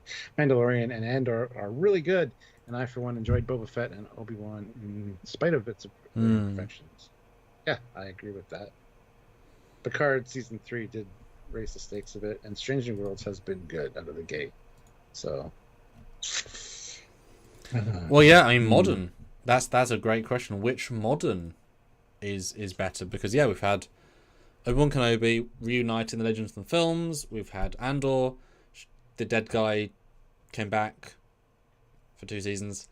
Boba Fett, spin-off Mandalorian, which was the thing that we all watched. Mandalorian 3 seasons using cutting-edge VFX technology versus Star Trek Discovery, which rebooted everything and yet reverted, didn't know what they were trying to do. Stranger Worlds, it's TOS but modern, but not, but yes. Picard, it was this show, then it was this show, then it was a good show. Lower Decks, it's funny. Prodigy, it's sweet. Short Treks, it exists. Which has a better set? And Mm-hmm. then you get shit like Star Wars Detours, which 70 some odd episodes and it's never going to be released. What the fuck is that shit? Why do that? Anyway. Yeah. And that looks like my kind of humor. I would love to see that. But Good Tea Nice House throws in 280 Canadian. Thank you. Says, which has better aliens? Oh, that's a honestly good question. I think probably Star Wars, just because of the bigger budget. Oh, that's they're much great. more alien-like, and not so much just humanoid. Wow. No Star Wars. Yeah. I mean, there are because you've had 8472, you've got Andorians, you've got Tholians, you've got Gorn, and then boy, Star Wars, Bisk, Trandoshan, sorry, Twi'lek, Rodian, Nemoidian, Doug, well, Rancor, aliens, yeah, Star Wars for sure. And they also made masks look good, because boy, they could look shite. No, Star Wars for sure. And in fact, they all speak basic as well. Also ish helps. Also want to bring up someone else's comment. Kirk or Solo? Kirk. Solo's actually an arsehole. You love him, but he's an arsehole, right? Yeah. Like, that's part of his character. He's a lovable charm rogue who is actually an arsehole. But he's lovable and rogue and charming. Rosemary Burt gifted 5 Trekyards memberships, so I'd like to welcome Dan Ben, Cosmo, Lepiridon, Alan Parr, and Sean O'Sullivan. Welcome to the channel membership. Welcome to the Ring of Ensign. They weren't members, some of those people? Oh. I know. I'm shocked. I'm disappointed too. I'm like, what? These people I know. What? Grant McGregor, $20. Oh, amazing. Thank you. So much.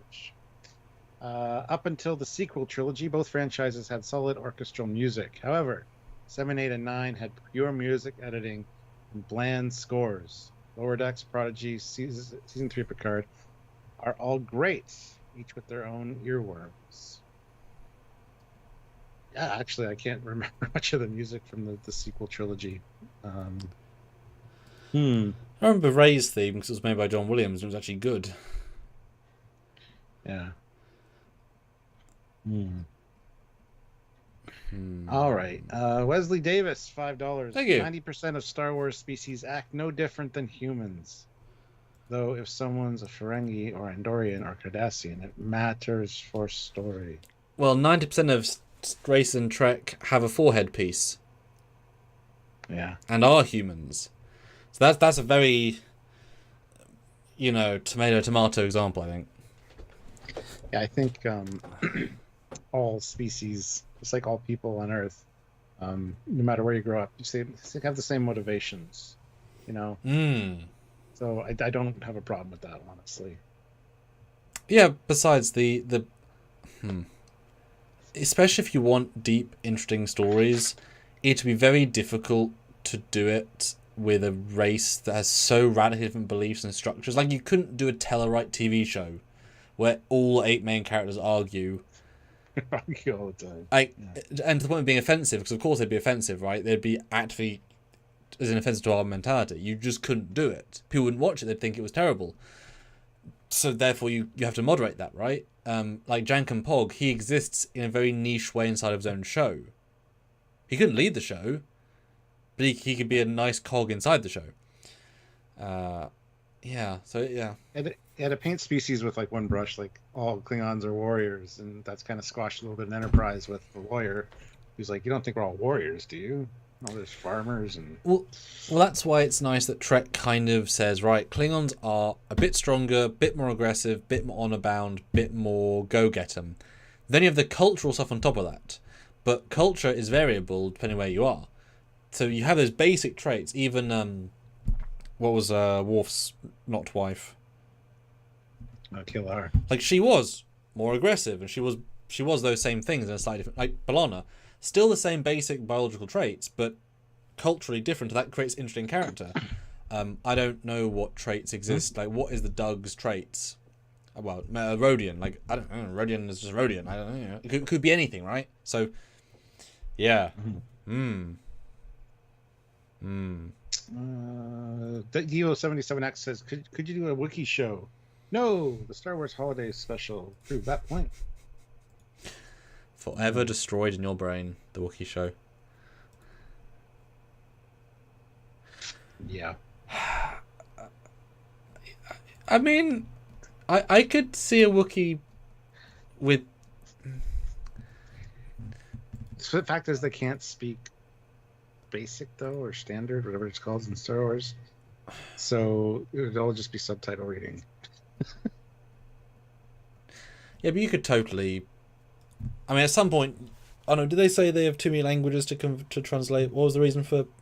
Because you could at some point they could work out a way of translating it and being fine. I feel like Chewbacca's just incredibly stupid and can't learn another language. That's all. So. And the guy in the Mandalorian just chooses not to because he hates them. He hates everyone. I like when they do transitions in movies, like where if they're speaking Russian, and then there's like it slowly turns into English, just so you understand that there's supposed to be. They could do that with the Wookiees, I guess, but yeah. But there is something, and again, throughout the movies, there's something oddly socialized in me that says I will have in general, better experience to sit down and watch a movie than an episode of TV. Yeah. So, because there's, you have a bit more time to have fun, you get a bit bigger budget normally. Like, if I'll sit down and watch Star Wars, the first one, that'll be an experience, right? Whereas if I sit down and watch a Trek episode, it'll be a nice time I have. There's only a few that will be experiences for various reasons. That might be a difference, you're not experiencing, but I don't know if, well, I certainly wouldn't want to binge all 3 Star Wars films in one go. I could binge, 3 Picards. Yeah. How's that speak to your vibe? I totally agree. Like, movies are totally different from jumping into any kind of TV show. Like, that's a commitment if you want to watch all of it. A lot of them you can't just jump into willy-nilly because you need to know the story that led up to it. Whereas a movie is all self-contained, generally. Even sequels and stuff. List Jericho says there was one Wookiee that could speak basic, but only because he had a speech impairment. Interesting. Yeah. Wesley Davis, $5. Thank you so much, Wesley. 90% of Star Wars species act no different than humans. Oh, I already read that one. Never mind. Please ignore my. I was hoping for another super chat. Thought we got another one. Damn it. That would be great. Just a little more, guys. A little more. Would be very nice. But there's such a charm with Star Wars that I think enjoyment, but then, I think, this was an enjoyable thing. But then Star Trek is this giant breadth of, oh my god, do you want a comedy? Do you want an action? Do you want a drama? Do you want a one-man show? Do you want a stupidity? Do you want oh my goodness, the plethora of choice. There's, and even, we said it earlier, but like, I think like Andor, there are certain subgenres in it, like it does swap a bit, but for the most part, it's a man against the world with a bit of heist, bit of action, but it's sort of batches of a theme, and then it's a big story with some small stories versus, what do you feel like? Do you want a Fairhaven episode where a guy gets turned into a cow? Or do you want a hard sci-fi about the morals of ethics? Or do you want to hear sheer fucking hubris? I mean, all these things you can see in Star Trek. It's easy. Yeah. Devo77X says to complete the original trilogies, search for Spock versus Return of the Jedi. Search for Spock. Yeah, I'd say that one's. Oh yeah, that's not even close. Yeah. Yeah. If you're gonna do the Voyage Home versus, well, you could the original trilogy. Yeah. Star Wars versus the motion picture. Star Wars. So. I don't know. Yeah. Joshua says, I like Wars. I've always been Team Trek, but my kids love Wars and couldn't care less about Trek. Well, Joshua, I know they're not super old. Maybe with a couple of years. Because I'm certainly worried with my kids getting them disliking Trek by me being so enthusiastic early on. Because it'd be quite sad if they don't like Trek. But obviously my dad showed me Trek, and I got into Trek, so it can work. But none of your kids particularly are into Trek. And obviously you've had a... So, Depends on the age and how you introduce it. And that's what I mean. Whether it's an overload or not. It's none of my kids are into Trek. None of them. So the Dark Lord Revan, $5. Star Trek versus sci-fi. Well, Star Wars is fantasy with spaceships. Or Star Trek is sci-fi. Star Wars is fantasy with spaceships. Yes, I made that point earlier. Yeah. It's funny. My one son Thomas, he's a huge Star Wars fan. Not Star Trek. I don't know. I'm a bad parent. Like I said, I'm mildly worried. I'm mildly worried. Yeah. Because once you like Star Trek as a family unit, you can watch the entire damn franchise together. Do you know how many dinners that is with your family? Like, if it was one episode a night, and you got 200 episodes of TNG, that's almost a full year. Yeah. And then by the time the kids are older, you've then gone through all 5 shows, go back to the start again, and then they'll appreciate them differently because now they're 5 years older. They start again, and they'll... That's amazing! Versus you could literally burn through all of Star Wars in a month. Yeah. Happily, right? Happily. William Harold says, "Got to hook them while they're young." Yes, that's true, but I mean, I think most people enjoy Star Wars because it is a fun ride. Star Trek, like, where do you start, right? You can't show them a fun ride episode; it's not representative, and again, it's TV budget. You can't show the movies; they're all not self-contained. That doesn't work either. You can't. I just believe showing the start of the start, because especially as when I have my kids, like I say, I think you should see it in the order it was produced, because then you'll evolve with the franchise. If you start with the newest Trek, you'll go back and think the old ones look like crap. If you start with the start, you'll have that knowledge of universal evolution that we had, and think TOS looked sleek, and appreciate the prequelness of Enterprise. If you start with Enterprise, TOS looks cheap and simple, too simple. Unless you think iPhone, then of course it looks advanced. But like, don't shoehorn them with a disadvantage. Especially as they learn the lessons of the past, right? And every show references TOS. TOS should be the first one you show them, because everything stems from narratively. I agree with that. I absolutely do. Versus Star Wars, you could watch it in either order. It would be an entirely different story if you do. Because if you watch the original trilogy first, Luke's the main character, and then you want to see what happened to his dad. If you watch the original, Anakin's the main character, and you want to see what happens to his son. Entirely different perspectives. I know that in George's mind it's Anakin because he was actually in all 6, but that's how you thematically watch them. They're entirely different stories, just on the other end of the coin. Yeah. Although then, if you watch it prequel first, you know that Leia's lying. You didn't watch your mum when she was young and then she died. No! You never saw your mum. She died as you were giving birth. No, you're lying. You're wrong. Because he didn't invent it yet, right? That's just a mistake. He just lines, dialogue, whatever. Yeah. Listen, Jericho. The correct answer is Stargate is better than them all. Well, maybe, guys, we'll do more of these. We may already have plans. Because they're interesting debates, right? Yeah. Because Star Wars does spectacle and pathos and power. Not all shows do that. Or franchises. We have plans. Okay. Another question. And again, answer in the chat as well. If I said you could have a golden ticket a la Last Action Hero, and you could walk into one scenario from either Star Trek or Wars, which would it be and why? Scenario. And so on the screen you walk straight into it, and you interact. Only one. You get one ticket, one chance.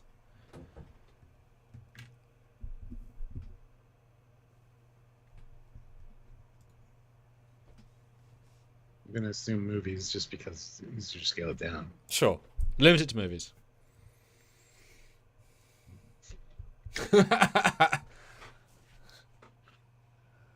It's an impossible question. I'm sorry to say. The scale is too broad. Go into Riker and Troy's wedding, see how the hors d'oeuvres are. There you go. That's not also a real answer, but... For some reason, the first thing that popped into my head, this is a serious answer, was stealing the Enterprise.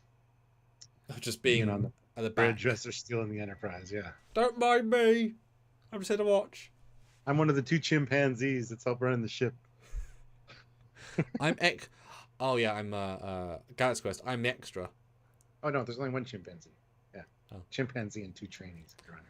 Because I feel like Star Wars has a scale I'd love to walk in on and be part of. That was my instant reaction, but I was trying to cycle through and think, what? And I wasn't necessarily coming up with an answer.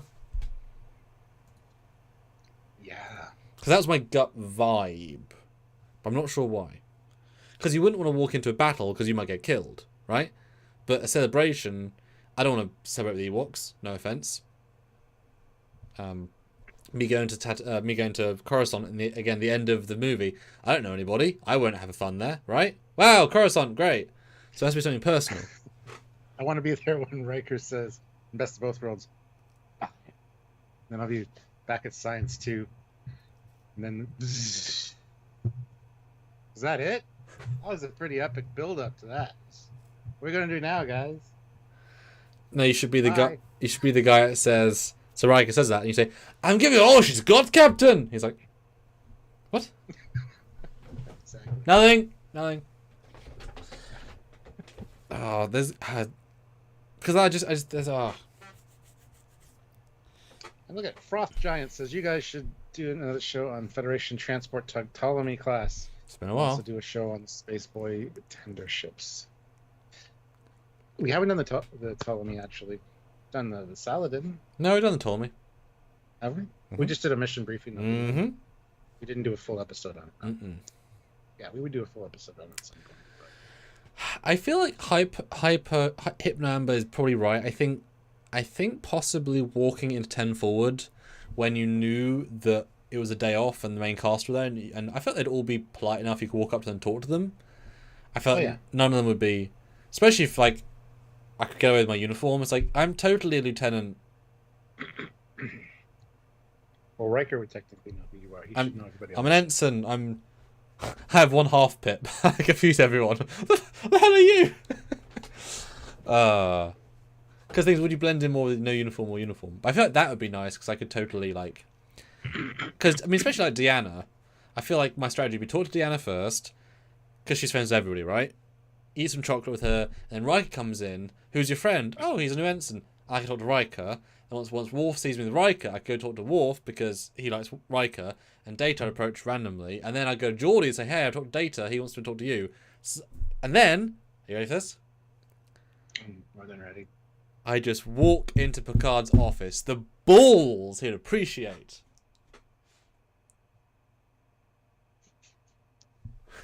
He would say, "No kids on my bridge." Yeah, I'm older than bloody so many people now.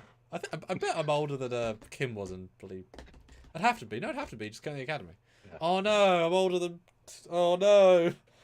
I'm older than Kim and Paris were in Voyager. That's a shitty realization. Oh, fuck. I think I might be older than when they got home. And I'm still a commander. The doctor says a new poll. Which universe would you rather live in as an everyday person? No, that's Star Trek, obviously. That's definitely Star Trek. I'd be on Earth. Yeah, there's not even a... No, that's not even worth the debate, really. Star Wars, though, like I say, is there a moment? Because the celebrations don't have a personal connection. Thing is, I would love to have walked into Luke's temple in Legends. That would have been wonderful, right? Because he was a great guy, great vibe, great positivity. That would have been really, really nice. I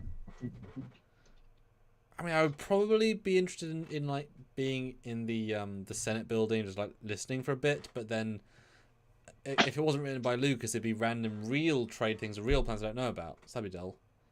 Actually, you know what? No. Coruscant Temple, before everyone gets massacred. I mean, that'd be fun to walk around, right? That's a nice building.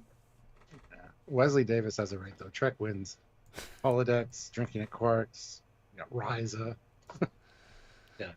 Yeah, there are certain many possibilities. Plus, with the holodeck, you can make the Star Wars whatever you want in the holodeck. But how would they know? Star Wars. How would they know? Star Wars didn't exist in Star Trek necessarily. But you know, because you're coming into this. Yeah. So you're plugging a USB into the. And you could program the holodeck to do all the Star Wars stories, and then become like a popular, famous writer. Be like, yeah, I created this thing called Star Wars. Just don't make all the mistakes that George Lucas did. Keep Oh those my cards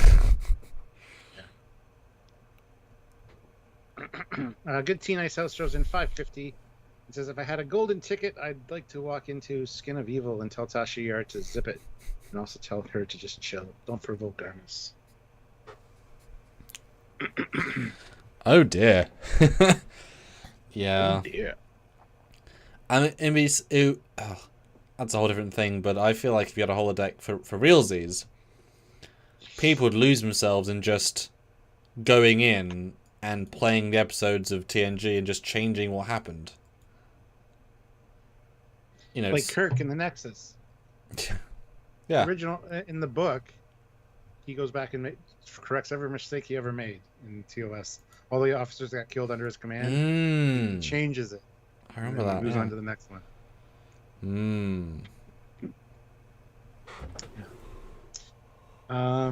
The entire Star Wars universe, the holodeck series that Riker ran while Titan was trapped in a nebula. Yeah. Perfect. But it'd be so rewarding to relive the TNG episodes, but then or treks, and just let the holodeck reinvent them as you go. Yeah. And just changing, just what if you could tell this person duck, or try this instead. It'd be really fun. Yeah. And Wesley, we pointed that out when we were reviewing Orville. Star Trek exists in Seinfeld. Seinfeld exists in the Orville. So is Star Trek therefore canon in the Orville? Yes. Star Trek existed. I mean, if licenses were more kind, they probably would have included it. Probably. Valor Omega says, if you could take 2 ships for your very own for good, which would it be? Hero ship cannot be picked. So well, damn. Just pick another Galaxy class. It's not the Enterprise. Oh dear, it's true. You didn't say not hero class. You said not hero ship. So Stuart is entirely in his rights to make fun of your suggestion. Runabout. It's a nice simple craft. Then I've got the entire plethora of long, short distance flying. Let's go to the top of a mountain, land. That'd be cool. Star Wars, I'd go for. Oh, I mean Ebon Hawk, obviously, but that's a hero ship. So, not for practical sake. I've always quite liked the Naboo Starfighter design. It's cool. I like the yellow. Doesn't help. Like, it's not a great ship, but I like the design. Yeah. It makes me happy. And that's why seeing it in Mandalorian was great! Because it went and did cool things. Well, guys, hit that like button. I'd like to get to 120, possibly another 9 likes. Yeah. Any bit of support helps, guys, as we are running to the close. Yes, you do. I mean, do we have any consensus vibes? Because it's such a... I think we've certainly spoken to the breadth of the question. All the answers the same as when we started, for me. They're both fantastic. You can't really pick one, because they both have different things going for them. But if I had to be locked into a room with all the content from one of them, there's going to be hands down Star Trek. There's the word hands down again. Yes, but we do want a Trek YouTube channel, so if it suddenly changed, I mean, we might have fired each other if that was the case. Or if we both say Wars, the revelation comes now, we might then say, Trekyards is done. It's ended. Imagine rebranding 8 years in. I think we'd piss off a lot of Star Wars. We're restarting! Day 1. Stuart?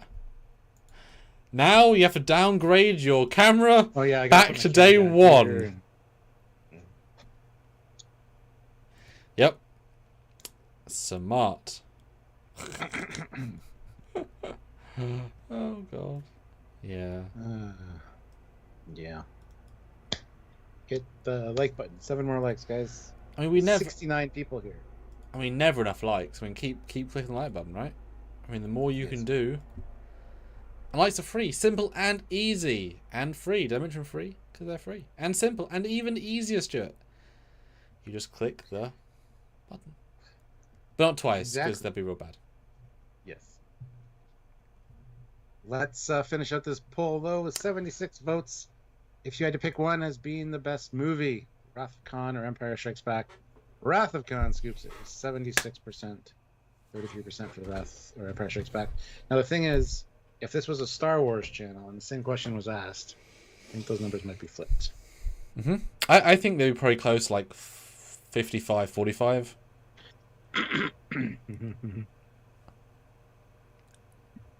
As in on Star Wars' side. But Stuart, let our wonderful audience know what's happening tomorrow, and in fact, the week, because we know what we're doing this week.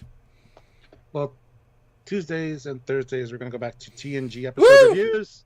So tomorrow, look forward to season 5, episode 11, Hero Worship. Oh, it's the next one we're doing. So join us for that. And then on Thursday will be episode 12, Violations. And we're deep into TNG at this point, and just coming off Picard, it'll be interesting to go back and watch these. So and I'm very happy that we had that much TNG left, because it'll be really, really interesting to see how that vibes. We just saw them at their theoretical end. Old Grumpy. How will it connect? No, I'm really excited to see, and hopefully, please guys, jump in, join us, say hi. We do this stuff for you, with you, and because of you.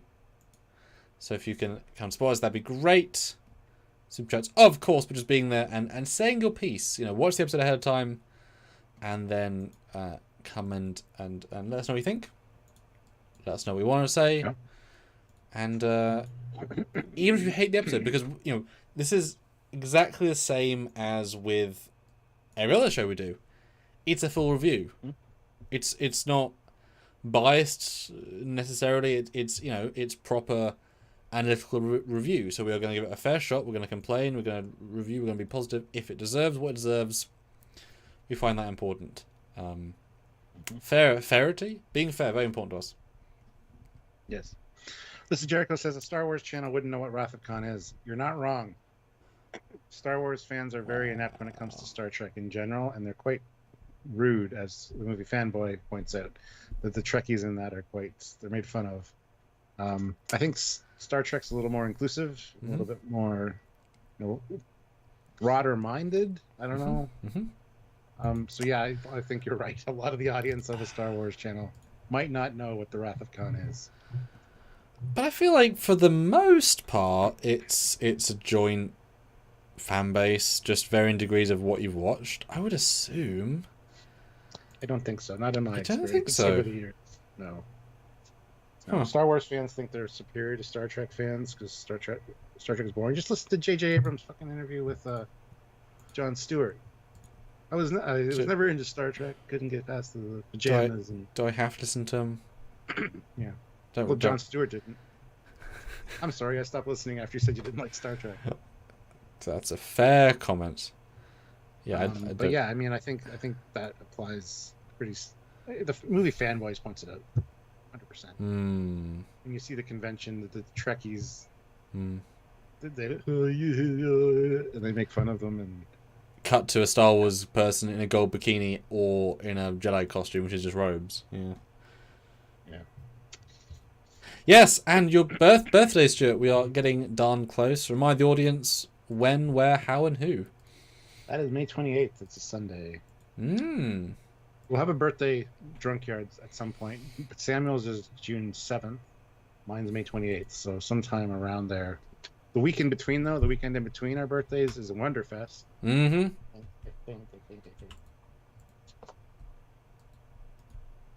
No, the weekend after your birthday is Wonderfest. So, anyway, we'll do a Trekyards at some point, a birthday celebration. Yeah, I love that our birthdays are so close together. That's perfect. It's a bit crazy. Yeah, and that'll be fun.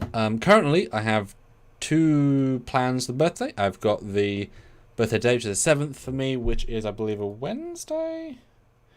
Yeah, Wednesday, and then we are doing a Trek short party on the 10th and 11th, so the weekend after. The entire cast is coming back to the studio, including flying from Scotland, which is very nice of Nick, except Alexa. We're going to be getting very drunk as a cast, being sociable and signing stuff because they're hard to get hold of sometimes. So that'll be really fun. So expect to see selfies of us and shots of all of the cast together. And like Beth hasn't met Marcus and such. There'll be some fun like first time meetings. So that'll be fun. If you like Trek shorts, that'll be. I'm not going to film anything per se, but I'm sure the cameras will be out just to kind of record the fun. So that'll be a whale of a time, hopefully. And Admiral Sylvia's in the chat. Oh my god, she's hungry. I guess that's my cue that I need to head upstairs. Makes sense. Well, thank you guys. Tune in tomorrow for TNG review. Seriously, come join. It'll be a lot of fun. We get to rewatch TNG. What a shame. I know. What a shame. It's hero worship. It's about the little kid that emulates Data. So it's a good one. Cool. Or is it? I don't know. We'll find out tomorrow. I remember liking it, but nothing much about its subtleties. So. Yeah. Oh yes, and finish the poll. 68% Wrath of Khan. Good. So until next time. He is Commander Cocking. He's Foley.